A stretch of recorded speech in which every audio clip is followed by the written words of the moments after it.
आज हम digital electronic second का नेक्स्ट टॉपिक स्टार्ट कर रहे हैं, जिसमें हम डिस्कस करेंगे लिक्विड क्रिस्टल डिस्प्ले के बारे में कि लिक्विड क्रिस्टल डिस्प्ले क्या होते हैं। लिक्विड क्रिस्टल डिस्प्ले जो है वो बहुत ज़्यादा कॉमन है और ये बहुत ज़्यादा स्पेस ले चुके हैं स्क्रीन इंडस्ट्री में, यानी स्क्रीन इंडस्ट्री में इनका बहुत ज़्यादा इंपॉर्टेंट रोल है। And modification form of any screen system, यानी किसी भी स्क्रीन सिस्टम की बहुत ज़्यादा मॉडिफिकेशन फॉर्म है लिक्विड क्रिस्टल डिस्प्ले।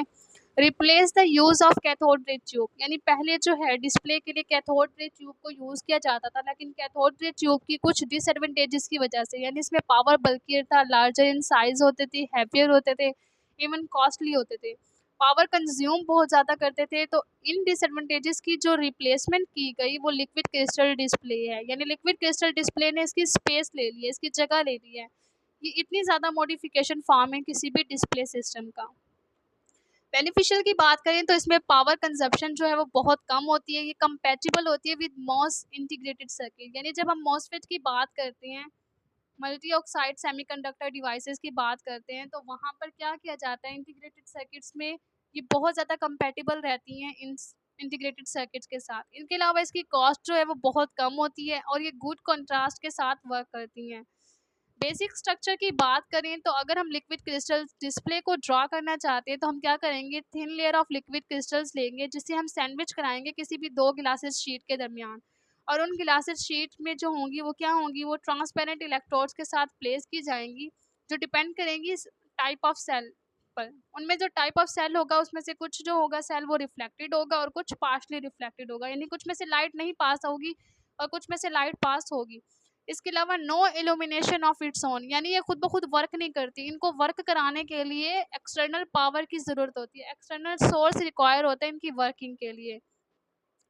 रिक्वायरमेंट क्या है लिक्विड क्रिस्टल डिस्प्ले के लिए, अगर हम लिक्विड क्रिस्टल डिस्प्ले बनाना चाहते हैं तो उसके लिए हमें टू पोलराइज गिलास पीसेस लेने होंगे, उनमें से जो गिलासेस होंगे उस पर कोई भी पोलराइज फिल्म नहीं होगी, और उसे जब हम रब करेंगे किसी भी स्पेशल पॉलीमर की मदद से तो वो पॉलीमर क्या होगा, वो एक माइक्रोस्कोपिक ग्रूवर ऑब्टेन करेगा उस सरफेस पे। ग्रूवर क्या होते हैं, ग्रूवर एक क्वांटम की ही एक एप्लीकेशन फॉर्म है कि मीन ये हमें रिफ्लेक्शन भी शो कराती है और इन्वर्जेंस के बारे में भी बताती है। ग्रूवर ग्रूवर इसके अलावा क्या है, ये एम्पलीट्यूड को इंक्रीज करने के लिए भी यूज़ की जाती है, यानी एम्पलीफिकेशन ऑफ लाइट, या अगर हम किसी की भी सिग्नल्स की या कोई भी लाइट के सिग्नल को एम्पलीफाई कराना चाहते हैं, उसकी एम्पलीट्यूड को इंक्रीज कराना चाहते हैं, तो उसमें भी हम ग्रूवर का यूज़ करते हैं। यहाँ पर जो ग्रूवर यूज़ किया जा रहा है ये किसको रिप्रेजेंट कर रहा है, रिफ्लेक्शन को रिप्रेजेंट कर रहा है। Direction of polymer and groover will be same, यानी जो रिफ्लेक्शन और पॉलीमर की जो भी डायरेक्शन होगी वो क्या रहेगी, सेम रहेगी। अगर हम कोई भी कोटिंग लिक्विड क्रिस्टल में कोई भी कोटिंग करें तो उसमें से जो भी एक फिल्टर होगा वो क्या रहेगा, राइट एंगल पे रहेगा टू द फर्स्ट पीस, और जबकि ग्रूवर जो होगा उसकी फर्स्ट लेयर ऑफ मॉलिक्यूल जो होगी वो अलाइन हो जाएगी उस फिल्टर ओरिएंटेशन के साथ, यानी जो फिल्टर 90 डिग्री के एंगल पर है उसी फिल्टर के साथ ग्रूवर की जो लेयर होगी वो उसके साथ स्मर्ज हो जाएगी। उसके बाद जैसे ही हम सेकंड गिलास पीस को ऐड करेंगे किसी भी पोलराइजिंग फिल्म के साथ, तो उसकी अपर